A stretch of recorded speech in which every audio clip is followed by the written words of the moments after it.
All right, so people still settling in. Okay, so we'll get into this right away. My story is of a day that I celebrate every year. Every year in September, there's a day I celebrate. And it's weird because it lands on the same week as my birthday, which I do not celebrate, because that's just a garbage day for me. Like, nothing really important happened to me that day. I was born, but I don't even remember that. But on September 22nd, in the same week, there's a really important day to me, and that's the day I didn't die. Okay. Spoiler alert. That's the day I didn't die. Now, I'll tell you how this happened. See, on that day, I got hit by a bull. Yep. I was hit by a bull. It wasn't a surprise. I kind of knew it was going to happen. And since that day, I think back, and I'm very grateful. Now, I'll give you the backstory as to why I found myself in this situation.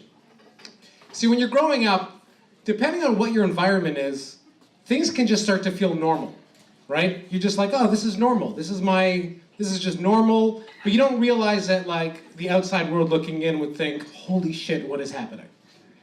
And at 7 years old, I went to the small island in the Azores from Portugal, where my family's from. And I was, getting used to the culture there.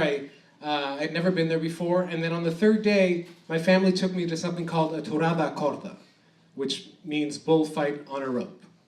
And I think you'll agree with me, it loses a lot in the translation. And it sounded way cooler in Portuguese.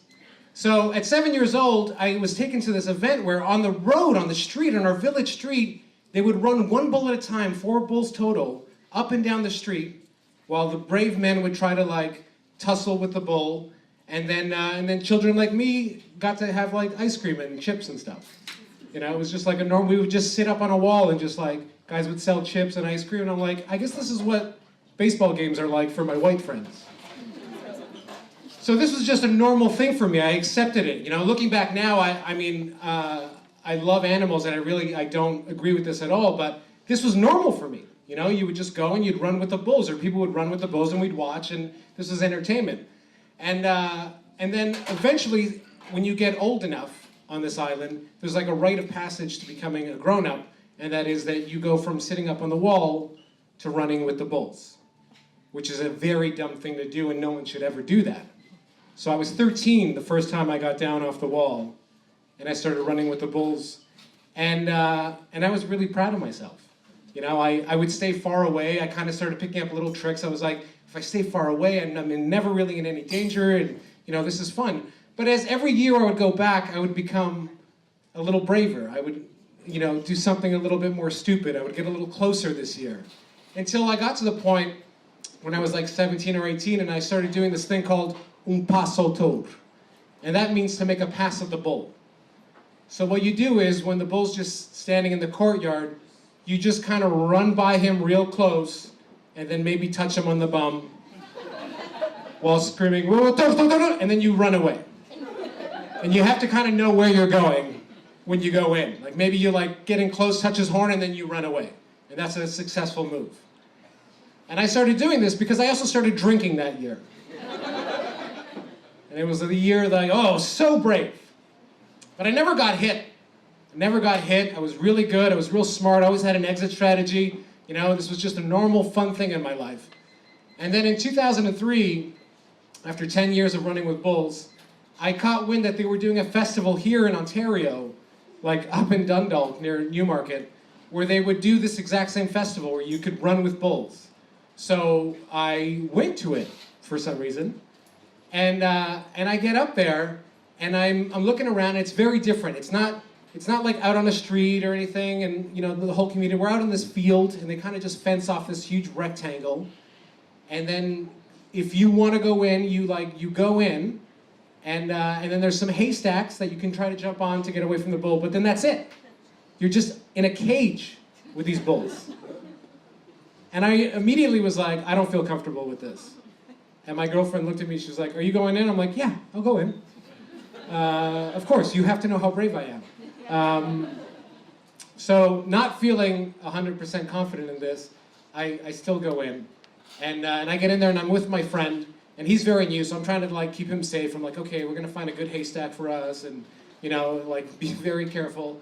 And then the first bull comes out, and there's gonna be 4. And the first one comes out, and it sucks. It was very sad. It was a very just sad bull.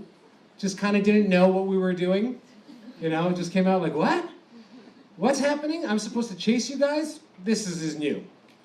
We're not used to this.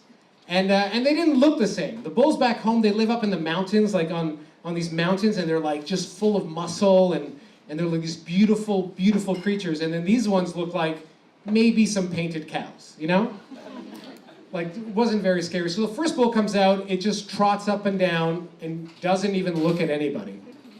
Like, people walk right up to it, and it's just like, no, whatever, man. I got to just do this for half an hour, and I'm back in my cage. So then the second bull comes out, and it's even worse. Like, it's just not doing anything. People were, like, walking up to it like Bugs Bunny, and they could slap it twice, but it just wouldn't chase them. It'd be like, I deserved it.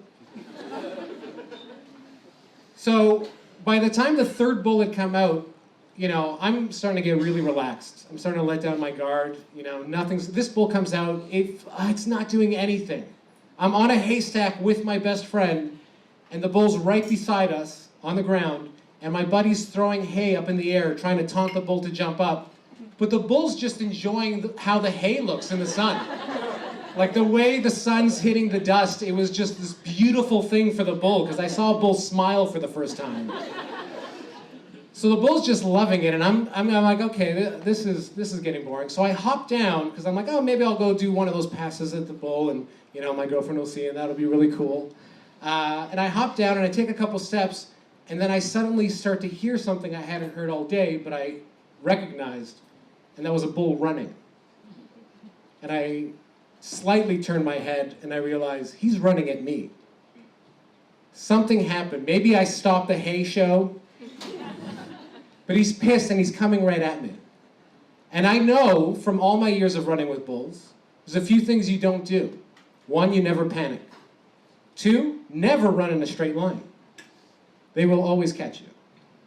You want to hit a turn, and you want to climb something quick, and then just keep climbing. So I know I'm not going to panic. I'm going to turn here. I'm going to hit that haystack up on the fence. It's going to be great. I'm not going to panic. I'm going to turn here real quick, get up on that haystack, and I'll be fine. And for the first time in 10 years, I panicked. And I just started running in a straight line. And I'm running as fast as I can, which is nothing.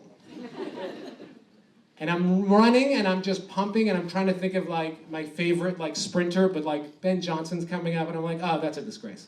So I'm running as fast as I can, and then I feel his breath through my track pants on the back of my legs. And reality's starting to kick in.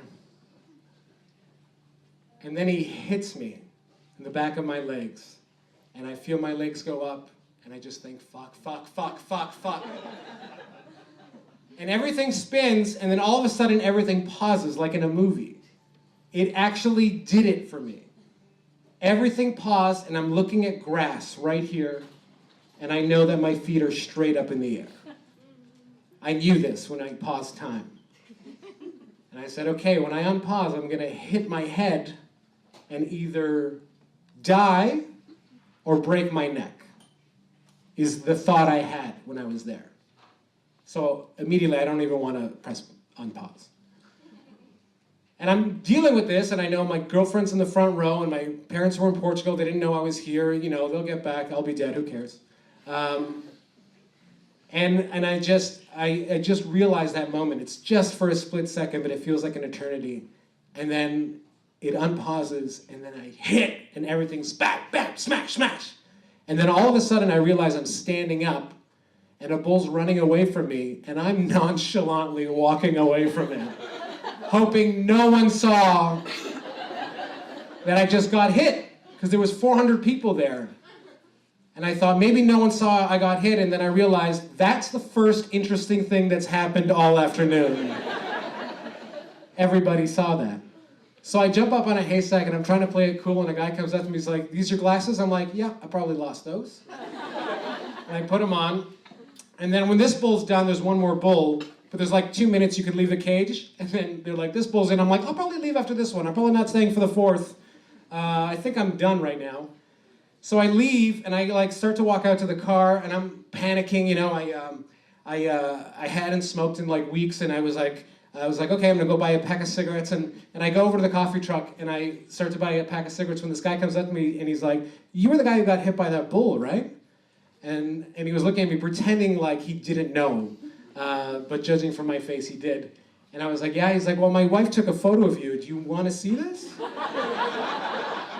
And this is 2003. Not a lot of people have digital cameras. And I'm like, "Yeah, I'll see it." And he's like, "Are you sure?" And I thought, yeah, just show me. He's like, no, but sure? And I was like, "Yeah, man, nothing's gonna be worse than getting hit by that bull. Show me this photo." So he shows it to me, and I'm looking at, I can't believe it. I'm like, this guy's not alive. That's not me. This guy's dead. Wait, am I dead? Is this shitty heaven? But it's not. It's me, and like, it's just me upside down, and my head, you can't see it, and my shoulders are touching the ground, and the bull's beside me. And I'm like, "Okay, I'm gonna deal with this." He's like, "I'll email this to you." And I'm like, "Great." So I start to leave, and we start to go to the car, and then my buddy leaves, he walks off, talks to someone, comes back, and he has a business card. And I'm like, "What's that?" He's like, "Oh, they were filming it. They're gonna like sell this." So months later, I find myself, I called them, like, "Is that video ready?" They're like, "Yeah, you can come pick it up." And I go there, and it's not a store, it's just some Portuguese person's house. You know, I know this because I trip over the saint in the front yard. And I get up on the porch and I knock on the door, and they come out. I'm like, "I'm here to buy the tape." And then they hand it to me, and I keep thinking, am I on the tape? Did they catch it? Because they're not filming all the time. Did they catch it? And then I look at the tape, and I'm on the cover. I am the cover. And I couldn't resist. I told her, this old lady, I was like, that's me. And she goes, "This you?"